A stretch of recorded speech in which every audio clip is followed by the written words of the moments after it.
नमस्कार, मैं हूं दीपांशु भंडारी। अनिल जी, गिरावट तो हमने देखी है, पहले भी करेक्शंस आए हैं, बट जिस तरह से आज स्पेशली बाजार गिरे हैं, ग्लोबल मार्केट्स थोड़े आज संभले हुए दिख रहे थे सुबह, फिर भी हम भारतीय बाजार कहीं पर भी सपोर्ट नहीं मिला। 500 पॉइंट्स निफ्टी में सिर्फ, 850 पॉइंट बैंक निफ्टी में, सेंसेक्स 1600 पॉइंट्स इस समय दिखा रहा है और चौतरफा गिरावट, मिड कैप हो, स्मॉल कैप हो, लार्ज कैप हो, आईटी हो, मेटल हो, बैंक हो, कहीं पर भी रुकने का नाम नहीं दे रहा है ये बाजार से। दीप, इस गिरावट को समझना चाहिए कि क्या हो रहा है, क्यों हो रहा है।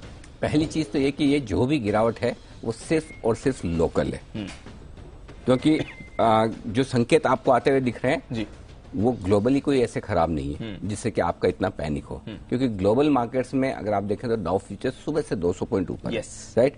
ठीक है, जितने शुक्रवार को गिरने थे, शुक्रवार को डाउ जितना गिरा उसके दम पर हम इतना तो नहीं गिर सकते, ये चीज की है। अब लोकल है तो लोकल गिरावट में दो कारण हो सकते हैं जिनकी वजह से इस तरह की गिरावट देखने को मिलती है, जो मेरी समझ में है वो मैं आपको बताना चाहता हूं कि क्या हो सकता है।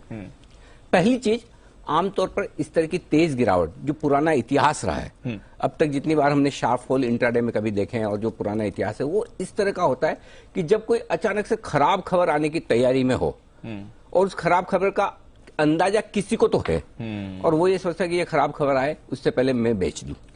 करेक्ट। एक तो ये स्क्रीन बिल्कुल वैसी है।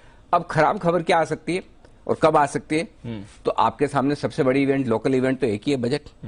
तो क्या कोई बजट में ऐसा प्रोविजन हो सकता है, कोई ऐसी बात हो सकती है, कोई ऐसी खबर हो सकती है जो बाजार का मूड बिगाड़ दे?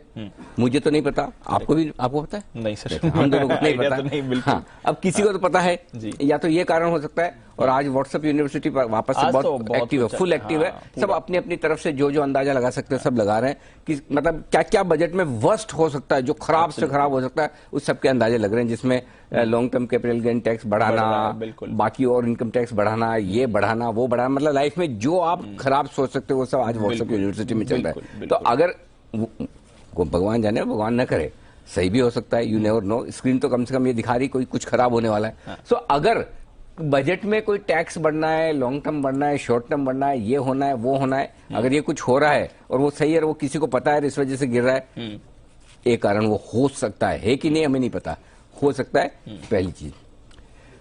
दूसरी चीज जिस पर मैं भरोसा करता हूं, क्योंकि इसका मुझे अंदाजा नहीं है, लेकिन हाँ, पास्ट ट्रैक रिकॉर्ड हमेशा ये रहा है कि अगर इस तरह की कोई खराब चीज होने वाली होती है तो कई बार बाजार गिर जाते हैं, ठीक है।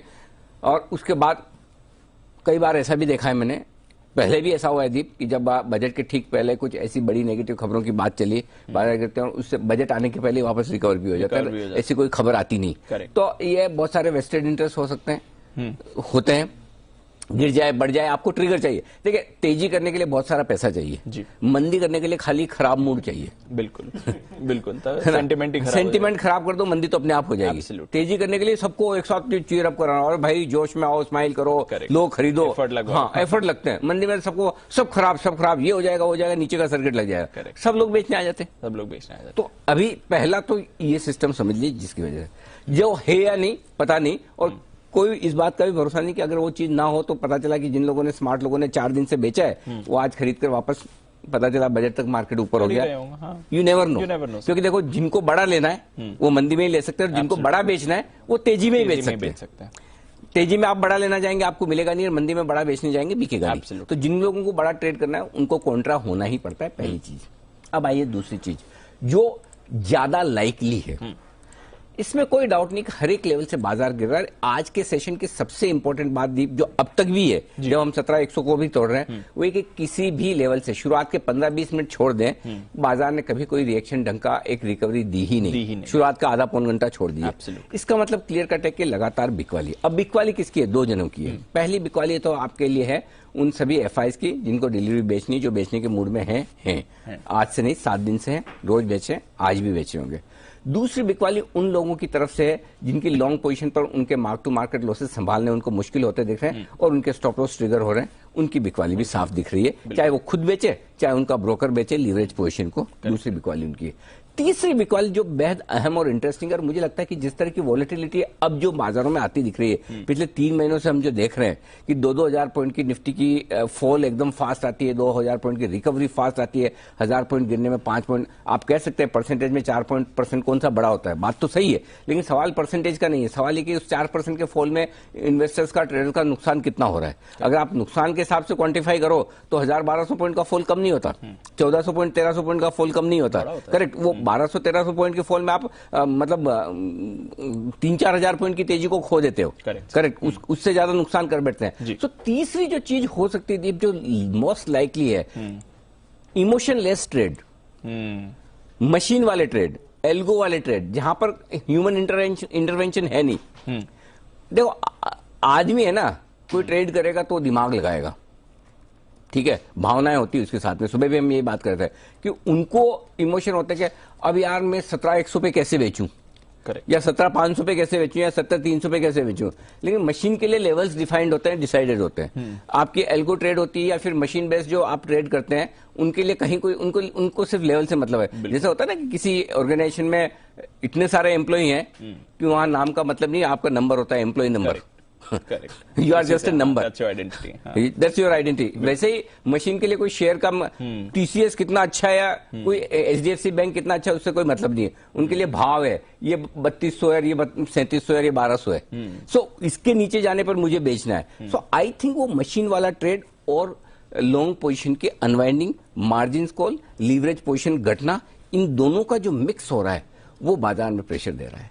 तो एक तरफ जहां एक एक करके मशीन ट्रेड सेल साइड पर एग्जीक्यूट हो रहे हैं, जैसे भी एग्जीक्यूट होता है, अच्छा आज खरीदना तो किसी को है नहीं जी, सबको बेचना है, लोकल भी नहीं ले रहे हैं, ट्रेडर की तो हिम्मत है ही नहीं, पैसे नहीं बचे, बच जाए अपनी पोजीशन लॉन्ग तो वो बड़ी बात है। तो फिर जब किसी को खरीदना नहीं है, ऊपर से ये ट्रेड आ रहे हैं और हर ट्रेड के साथ नीचे का लेवल आता है और आपको मार्क टू मार्केट लॉस बढ़ता है और आपका नया सेल ट्रिगर होता है। सो ये स्पाइरल इफेक्ट हो रहा है। ये दिखाता है कि बाजार में डेप्थ की कमी है, लिक्विडिटी की कमी है, बाइंग साइड में फ्लोज की कमी है। और अब वो जमाना चला गया कि कभी आके एलआईसी खड़ा हो गया, सबको पता है एलआईसी खड़ा हो गया तो नहीं लेना है, या कभी कोई 4-2 बड़े फंड आकर खड़े हो गए तो नहीं लेना। अब वो सब चीज ही नहीं ना, कंप्यूटर को क्या पता कौन खड़ा है, करेक्ट, उनको फर्क ही नहीं पड़ता। प्रोग्राम ट्रेडिंग में ये रिस्क बहुत बढ़ गई है और ये रिस्क ग्रेजुअली, ये एक नई लर्निंग हमारे लिए भी है पिछले साल भर की। और आई एम श्योर जो कई सालों से, कई दशकों से ट्रेड कर रहे हैं, 10 साल, 15 साल, 20 साल, 30 साल से जो ट्रेड कर रहे हैं मार्केट में, सक्सेसफुल ट्रेडर्स हैं, मुझे लगता है उनके लिए भी एक ये बड़ी लर्निंग है कि मशीन बेस्ड ट्रेड के जमाने में आप इमोशनलेस हो जाते हैं, मशीन ट्रिगर करती हैं ट्रेड्स, और जब मशीन ट्रेड ट्रिगर करती है तो मार्क टू मार्केट लॉसेस और बढ़ते हैं, जब लॉसेस और बढ़ते हैं तो लीवरेज पोजीशन और घटती है, और घटती तो भाव और नीचे आते हैं, और नीचे आते तो और नए ट्रेड होते हैं। तो इस तरह की वॉलेटिलिटी इस तरह के मार्केट में आप रहेगी। इस तरह के मार्केट में स्टेबिलिटी सिर्फ एक लेवल पे आती है जी, वो टाइम के लेवल से जब 3:30 बजते हैं। Done for the day. बस यही है जितना मुझे समझ में आया। मैं सर खपा रहा था बैठ के काफी, कहीं तो कुछ ऐसा समझ में आया, ऐसा पता चले क्यों हो रहा है, क्या हो रहा है, लेकिन कुछ नहीं। दीप, ये machine trade plus leverage position कटना, मार्क टू मार्केट लॉसेस के सामने ब्रोकर्स की तरफ से, इन्वेस्टर्स की तरफ से, ट्रेडर्स की तरफ से अपनी पोजीशन छोड़ना, सेंटीमेंट का। अब जोमेटो आपका 20% नीचे अगर आपको दिखता है तो फिर आपके पास नायका होगा तो आप वो भी बेचोगे, पीबी इन्फोटेक भी बेचोगे, और आपके पास जो है सब कुछ बेचोगे, मैप माई इंडिया भी बेचोगे। करेक्ट, वो भी गिरता है। वो हाँ, मतलब वो है कि सब साथ दौड़ते हैं, सब साथ गिरते हैं। कितना भाईचारा, कितना भाईचारा। हाँ, पेटीएम अब तो है ही नहीं किसी के। क्या 900 के भी टारगेट आ गए, अब नए और नीचे के टारगेट्स निकालने पड़ेंगे। बट बुरा हाल है इस समय बाजार का। सर उस दिन हम